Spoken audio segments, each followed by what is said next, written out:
Good morning, everybody. This is Stephen Pugh of the Home Bible College. I want to give another book review. This time the book review that I'm going to be giving is a book that's a favourite of mine. I have two of them on my shelf. It's called The Pilgrim Church. Funnily enough, this is the book which the students of the Home Bible College are studying this month in the subject of church history. Now, the book has a second title. It's called Being Some Account of the Continuance Through Succeeding Centuries of Churches Practicing the Principles Taught and Exemplified in the New Testament. It's by Pickering and Inglis, and the book was originally published in 1931, and it's had a number of reprints since then, and of course it's a book of immense scholarship. It is a book of 18 chapters in which the author goes through all of the different centuries. And what is he showing? He's showing that right from the earliest times there were groups of people that met together in all simplicity in Christian fellowship.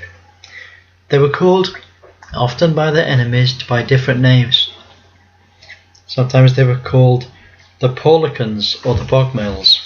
Sometimes they were referred to as the Waldensians and the Abiganeses, and the Lollards or the Hussites, the United Brethren, the Anabaptists.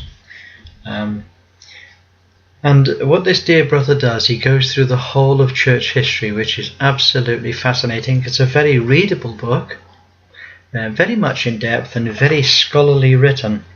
He goes through all of the beginnings of the English nonconformist, the Pietist, the Zinzendorf, the Methodists and the missionary movements. Talks about the work in Russia and in the West.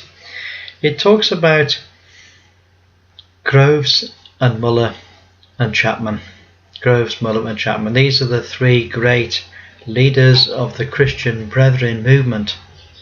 Groves was probably the man who, in the very beginning, led by others, set off the spark which enabled Christians of all denominations to come together merely under the name of Christian. And George Muller, of course, is famous for his orphanages. He began as a Baptist pastor, but eventually became a Brethren leader, and also Robert Chapman, the apostle of Barnstable. He was the great man of God who led the Brethren movement in those early days. And then we have two chapters at the end. First chapter is about questions of fellowship and of inspiration, and the last chapter is entitled Can the Churches Still Follow the New Testament Teaching and Example?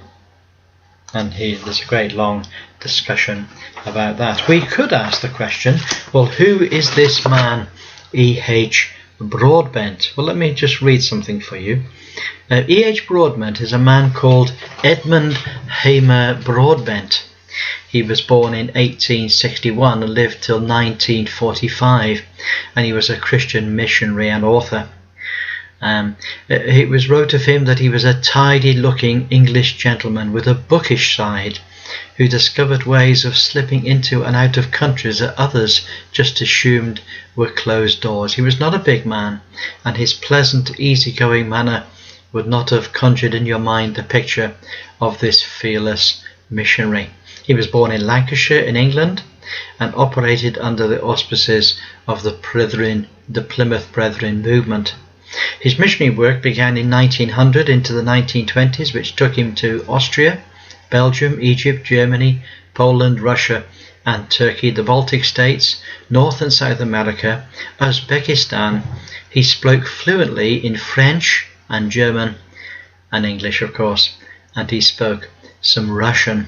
Now, his book, The Pilgrim Church, which was first published in 1931, is still in print, and it is an alternative history of the church, unrecorded by secular history. It covers the history of many small churches throughout the ages that have attempted to follow the New Testament pattern for church fellowship.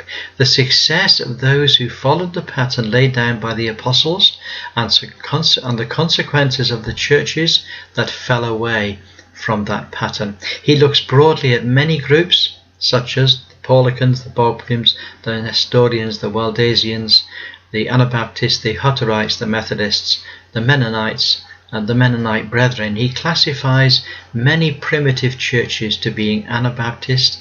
He also speaks of the Moravian Brethren, and he speaks generally of the Brethren movement. I highly recommend it. It's very readable. It is really the church history of the Brethren movement, or at least it's the history of the church from the Brethren movement's point of view. But I don't think that it's anything worse for that. So do I recommend it? Absolutely, I do recommend it. It's available online from Project Gutenberg in Australia. It's also published by Gospel Folio Press. There we are. There's the book, The Pilgrim Church by E.H. Broadbent. Highly recommended. And I look forward to listening to your comments in the Home Bible College on this great masterpiece. God bless you. Look forward to speaking to you again next week. Bye for now.